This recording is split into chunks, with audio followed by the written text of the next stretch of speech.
Welcome back to the Brojo online podcast. Today we're going to talk about how to win at everything.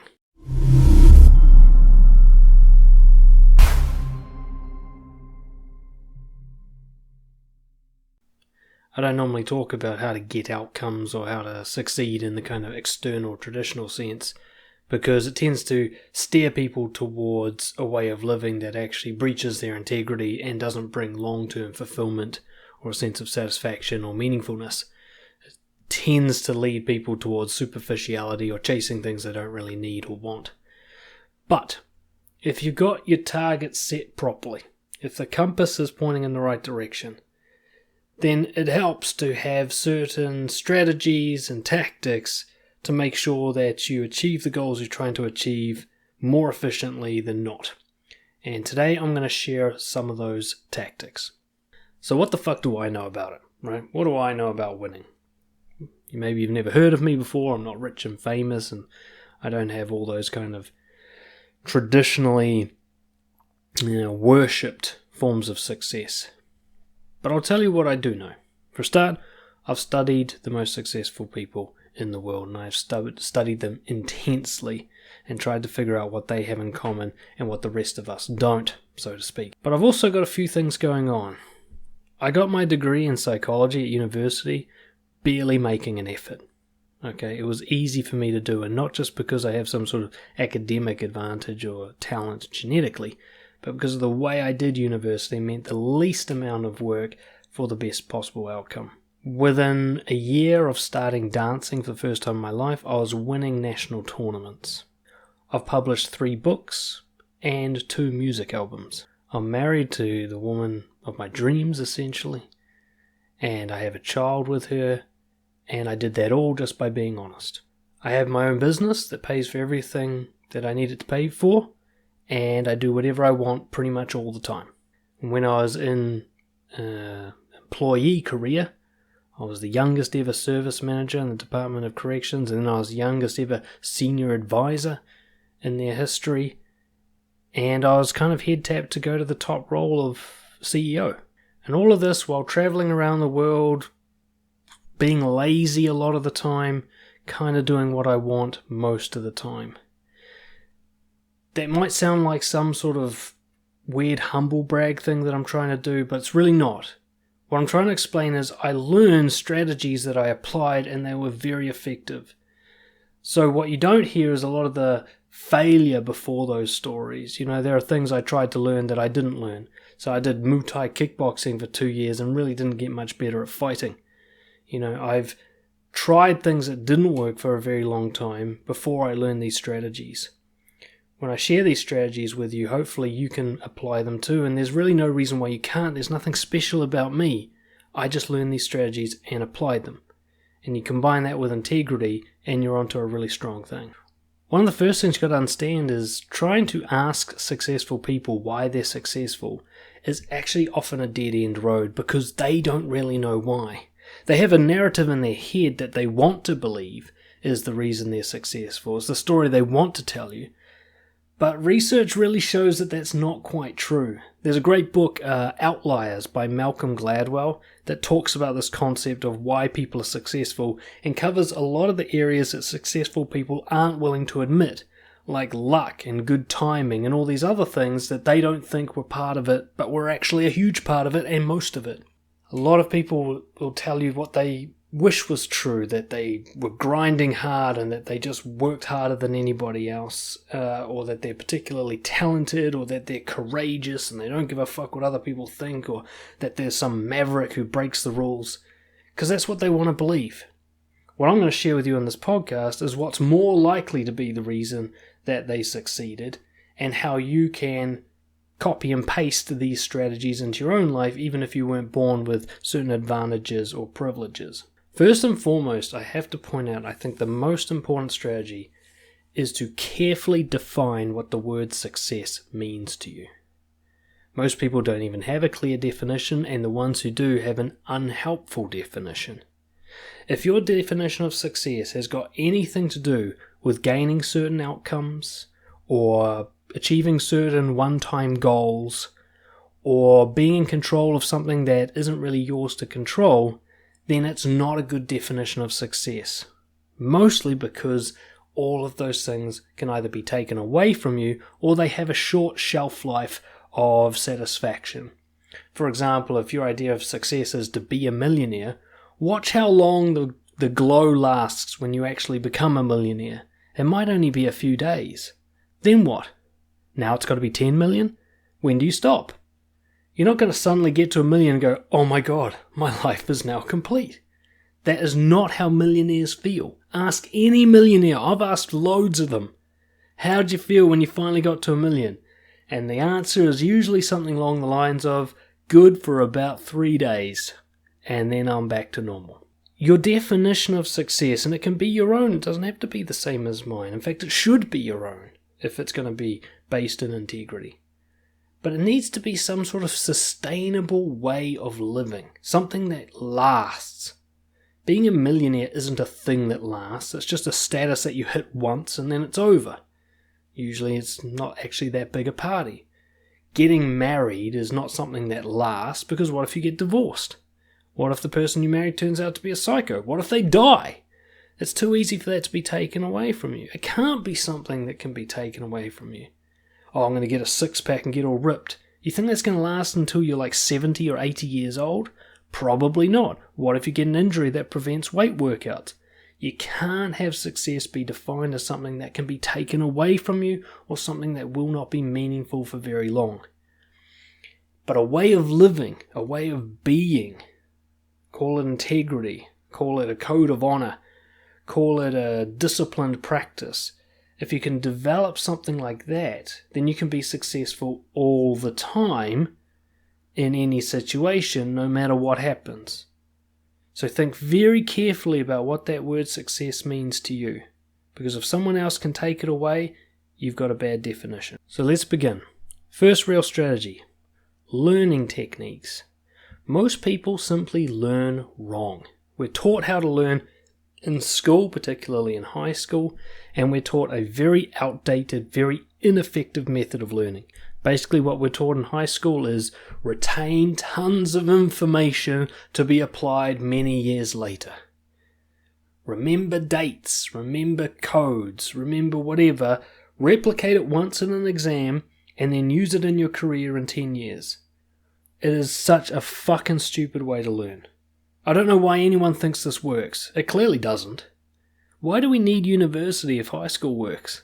Because you get out of high school, you don't know anything, right? You have to actually go to school for the first time. And even university does this 3-hour lecture with no application. It's a terrible way to learn. It's not how we're built to learn. There are certain strategies of learning that you can apply and you'll notice yourself accelerate greatly. I first tested this out properly with dancing. So when I first got into dancing, I was about 30 years old, a bit younger maybe. I'd never really danced a step before in my life other than in nightclubs, and that was... I'm so glad there's no videos of that. But I went in really as a beginner and with no natural talent, really. I had 2 left feet. I wasn't particularly better than anyone else going out of it. You know, there were Brazilian guys in there and shit. I'm like, you were born to dance. Fuck, I just feel like I'm made out of cardboard. It's ridiculous, right? But I applied certain strategies. One of those strategies is there should be at least 7 times more practice than there is information. So if you spend an hour in a classroom, you should be spending 7 hours putting that into practice before you go to your next class. Multiples of 7. So if I go to a dance class, I need to do dancing for 7 hours after that class, practicing what we learned in the class before I go to another class. And this is the number one mistake people make, is they simply don't practice enough. So that's what I did in dancing. I'd go to a class and then I'd go out on the town 2 nights a week, just dancing, 3 or 4 hours a night. When I got to the next class, I had nailed what we learned the last time. I'm like, okay, next, I'm ready. Getting coaches and mentors. So rather than trying to learn something on your own or getting sort of inadequate, mediocre teaching in a large group environment, getting one-to-one from somebody who really is good at it and knows how to pass that knowledge on and will give you feedback on the way you're doing it. Again, the practice rule still applies. But what you're looking for is someone who can pick apart the stuff that you can't see, point it out to you, and help you put it into practice. Whenever I get a one-to-one dance lesson, I come out 50% better than I was before. And usually we're just focused on some tiny microscopic mistake I'm making with my footwork or my frame or something that affects everything. And only they can see that. It's only as soon as I put my arms around a professional dancer, they're like, "You're holding me wrong." I'm like, how the fuck do you know that? But they just know, right? And they can give me feedback that no one else can give me. I've got plenty more strategies that I can send you, so you can always just get in touch with me, dan@brojo.org, and I'll send you a kind of resource I've put together of learning strategies. But the main thing to keep in mind is you should actually put some time in learning how to learn, what's called meta-learning. Okay, learn the principles of learning. What is the fastest, most efficient way to learn something? Actually training yourself in that and then applying it to everything in your life speeds up your progress all across the board. It is time very well spent. And you'll find as soon as you start doing a few Google searches on how to learn effectively and start looking for some of that stuff that's outside of the box, you'll realize you've been doing it wrong your whole life and it's cost you years and years in progress. Second strategy, pick what you're naturally good at. What a lot of people do in all forms of self-development is they try to fix their weaknesses. Fuck that. Exploit your strengths. Forget about your weaknesses. Find out what you're naturally good at, or what you generally do better than you do in other areas, and overemphasize your effort into that. Like, double down on what you're excellent at, rather than trying to bring everything up to average. Because if you go really hard on what you're good at, your weaknesses won't matter anymore. Okay, you'll find ways to compensate for them. Like when I first started my business, I put so much effort into trying to create a website, which is an area I'm very weak in. Okay, everything from design to internet technology is not my strong suit. I'm an artist, but I'm not a design artist by any means. I just can't draw. It's like, you should see my tattoos, they're shit, right? But I put so many hours into trying to get my internet marketing and my website game up to some sort of like basic level that all it did is took hours away from my coaching. A much better solution, which took me way too long to discover, was to pay someone who's good at it to do that shit while I focused on making videos and putting out podcasts and doing what I do. As soon as I changed my focus away from trying to create a website and into serving people with content, my business escalated through the roof. I've never had to become good at website design. Even if you look at my videos and stuff, they're not really particularly well edited, are they? They're not really high quality in any way. And any fancy stuff you see in there I've probably paid someone else to do, but they don't need to be. I don't need to be good at that stuff. If, for example, you're an introvert, then socialize like an introvert. Don't try and force yourself into becoming an extrovert. You don't need to. Go do quiet, thoughtful social things if that's what you prefer. Double down on that. Join clubs and groups and invite people out who are best suited to that, rather than trying to squeeze yourself round fucking peg into a square hole or whatever that stupid saying is, right? Just make a list right now of all the things that you're better at than you're not. All your strengths. And you might already have a list in your head or on paper of your weaknesses, and ask yourself, what would it look like to abandon my effort into fixing my weaknesses and take all that effort and put it into doubling up on my strengths? That by far is so much more effective, because your weaknesses don't even need to be fixed. Fuck them, right? Find a way around them. Do something you're good at that compensates for them, and you'll never actually have to deal with them. Number 3, be lazy. Hardworking is often touted as noble and virtuous, and yet what hardworking usually just means is being inefficient. It means putting a lot of effort and energy to getting a small result. Laziness is often shit on, isn't it? It's often seen as some sort of bad, unvirtuous behaviour. But you know what laziness really is? Careful selection of what works. That's what laziness is. It's how do I get the most done with the least amount of effort? And that is a good fucking question to ask yourself. Rather than how do I get it all done with strenuous effort, how do I get what matters done with the least effort possible? How do I save the most amount of time?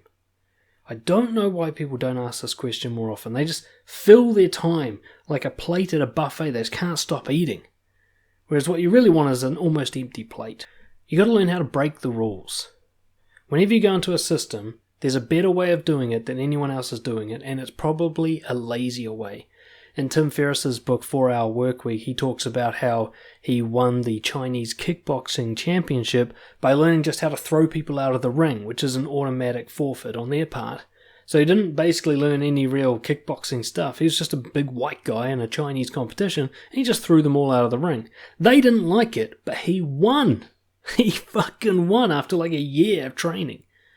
Right? Because that's what a lazy person does. Like, you know what? There's one thing I can do that would win every fight. I don't need to learn all this complicated martial arts shit. I'm just here to win. So I'm just going to chuck people out of the ring. If they don't like the rule, they should change the rule. Right? So you've got to learn how to do things that people are going to think are wrong, but actually work better. Like, you might find a way of working at your work where you get more done in 2 hours than everybody else gets done in 8.